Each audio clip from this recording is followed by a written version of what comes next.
छत्तीसगढ़ में पहली बार दो बड़ी नदियों को आपस में जोड़ने की योजना बनी है। इंद्रावती को महानदी से जोड़ने के लिए 131 किलोमीटर लंबी नहर का प्रस्ताव तैयार किया गया है।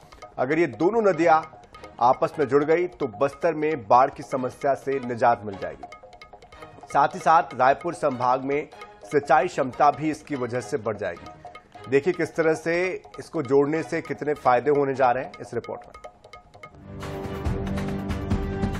छत्तीसगढ़ नदी जोड़ो परियोजना, इंद्रावती और महानदी को जोड़ा जाएगा। 131 किलोमीटर लंबी नहर का निर्माण होगा।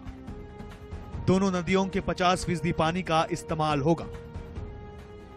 इंद्रावती में बाढ़ से आने से बस्तर के कई क्षेत्र प्रभावित होते हैं। अभी इंद्रावती का 15% पानी ही उपयोग हो पाता है। गर्मी में महानदी का बड़ा हिस्सा सूख जाता है।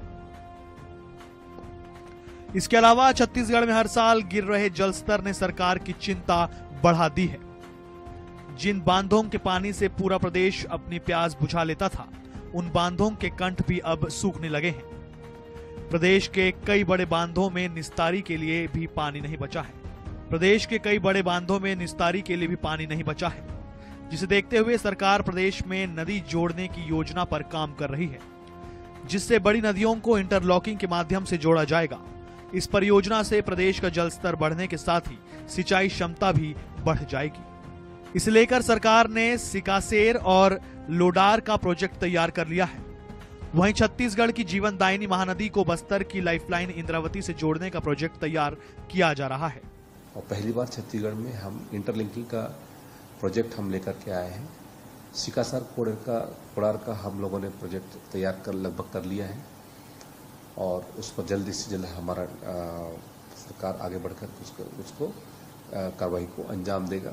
उसके साथ साथ अरिहन का प्रोजेक्ट है, उसके साथ साथ इंद्रावती को महानदी के साथ में इंटरलिंकिंग का प्रोजेक्ट है, जिसका सर्वे का कार्य पूर्ण होगा। तो इस तरीके से नदियों को आपस में जोड़ करके हम ज़्यादा से ज़्यादा पानी का हम सिंचाई की क्षमता क्षेत्र में हम वृद्धि करेंगे। सरकार के इस प्रोजेक्ट पर विपक्ष निशाना साध रही है। कांग्रेस ने कहा है कि हवाई घोषणाएं सरकार कर रही है। देखिए, ये हवाई घोषणाएं होती है, होता कुछ नहीं है।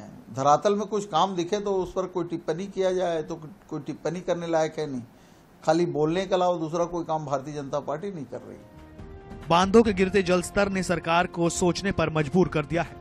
यही वजह है कि जलस्तर को बढ़ाने के साथ ही सिंचाई क्षमता को सुधारने के लिए लगातार काम किए जा रहे हैं। इसके साथ ही अब नदियों के इंटरलॉकिंग से एक बड़ा बदलाव छत्तीसगढ़ में देखने को मिल सकता है।